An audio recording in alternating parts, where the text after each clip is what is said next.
By the power of Numbskull. What a movie. This video is brought to you by last week's donations from Heroes of the Empire Adam Jordan and Matthew Nicholson. The Empire thanks you for your service. If you would like to support what we're doing here so we can continue to bring you weekly videos, donate to our PayPal today and become a Hero of the Empire. What do you get when you combine the galaxy far, far away with Conan the Barbarian? You get the ham and cheese sandwich that is Masters of the Universe. The directorial debut of Gary Goddard, who is hired due to his work on Universal Studios' tour stage production of The Adventures of Conan, a sword and sorcery spectacular. Shot in just 5 months, Masters of the Universe was released in 1987 by Canon, the only studio who would greenlight the project. And with a budget of $22 million, it was the most expensive film they ever produced.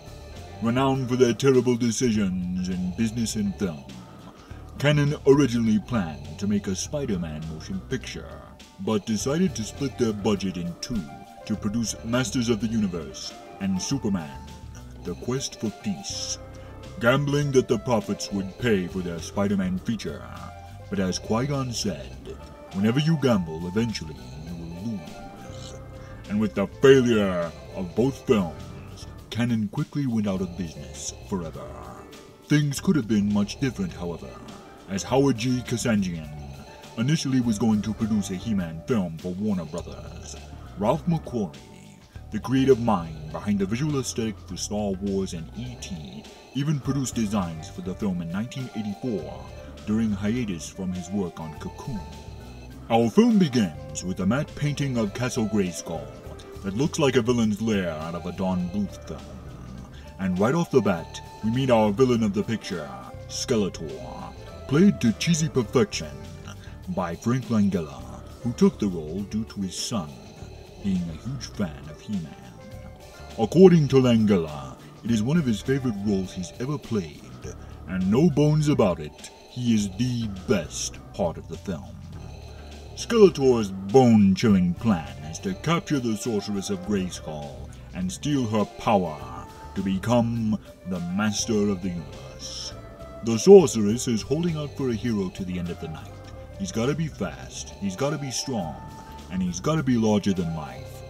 Our hero of the picture, of course, is He-Man, played by Ivan Drago himself, Dolph Lundgren, who saw this as the lowest point of his entire career. We get a little daring do as He-Man fights off the Knights of Ren, before meeting up with his allies, Man-at-Arms and his daughter Teela, who looks kind of like a sci-fi aerobics instructor from the 80s. They rescue a Dark Crystal reject named Gwildor, and it turns out the sneaky little hobbit can open up portals to other worlds with his cosmic key. So He-Man and the gang try to rescue the sorceress, but Skeletor and his minions show up to end their little jailbreak. The little troll Gwildor uses the cosmic key to open up a portal so they can escape. They all end up on planet Houston for budgetary reasons, where a couple of teenagers find Gwildor's fancy musical thingamajig. Courtney Cox in her film debut plays Julie, who after suffering a family tragedy, feels her and her boyfriend Kevin should just be friends. Actress Christina Pickles, who plays the sorceress, would later go on to play Courtney Cox's mother on the hit 90s sitcom Friends. Julie's boyfriend is played by Robert Duncan McNeil, who Star Trek fans will recognize as Tom Paris from Star Trek Voyager. This isn't the only connection to Star Trek, however. Frank Langella and Anthony DeLongis, who plays Blade in Masters of the Universe, also appeared in Star Trek. Michael Westmore, who created the alien makeup for Star Trek The Next Generation, Deep Space Nine, and Voyager, designed all of the special prosthetics and creatures for Masters of the Universe. Fun fact, his original unused design for Skeletor was even used for the creature war fights on the holodeck in Star Trek The Next Generation. But speaking of Star Trek, if you're curious about that video I posted last weekend, it is a preview of the collaboration we are currently working on with the channel DeepFaker, featuring a Star Destroyer captain like Picard. I would like to personally thank DeepFaker for the amazing work making our director look like Patrick Stewart. This is going to be a very fun little project indeed, and it wouldn't have been possible without the help from DeepFaker. A link to their channel is in the description and in the comments below. Please go subscribe and show them some support for their valuable service to the Empire. Back to the movie.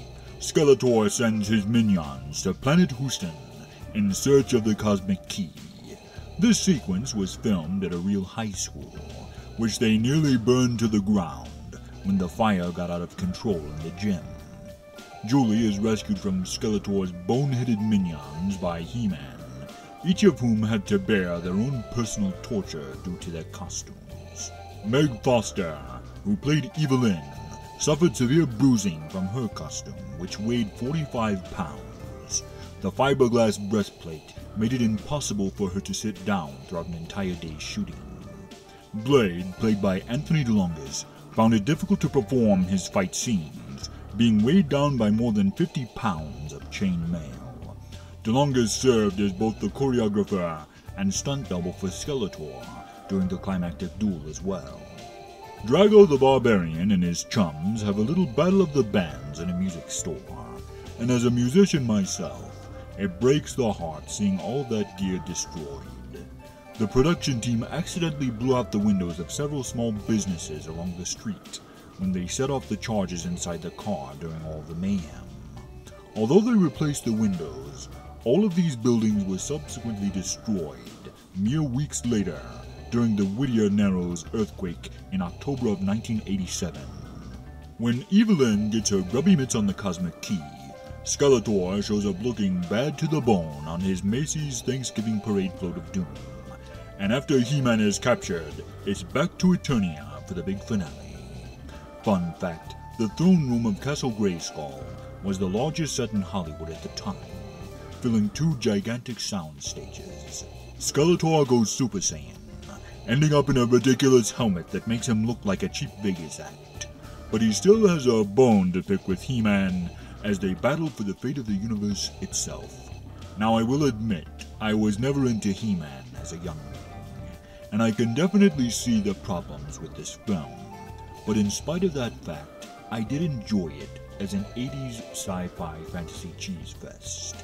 So for the first time in the history of Vader Reviews, I will have to give this film a split score, because objectively, as a He-Man adaptation, there were so many characters and places missing from the film. Battle Cat, Trapjaw, She-Ra, Snake Mountain, just to name a few. So as a He-Man film, I would have to give this film 2 out of 5 Death Stars, because we still have the Sorceress, He-Man, and an excellent Skeletor. However, I personally, having no ties to the franchise myself, enjoyed this film for the cheesy fish-out-of-water adventure that it was. I particularly liked the design of Skeletor's stormtroopers. They remind me of something, I just can't quite put my finger on it. The film had a light-hearted quality to it, where the action was always fun rather than grim. The score by Bill Conti was heroic and uplifting. Frank Langella was amazing in his performance as Skeletor. And even the obligatory tag-on teenager characters from Earth had an innocent, likable quality to them. So for my own personal enjoyment of crappy 1980s films, I give Masters of the Universe 3 out of 5 Death Stars. The Emperor is not as forgiving as I am. This has been Vader Reviews. Be sure to like, comment, subscribe, and hit that bell for notifications, and follow me on Twitter at Vader Reviews. Join the Empire today. You do not yet realize your importance. Share these videos, and together we will rule the internet. And always remember, I have the power of the dark side.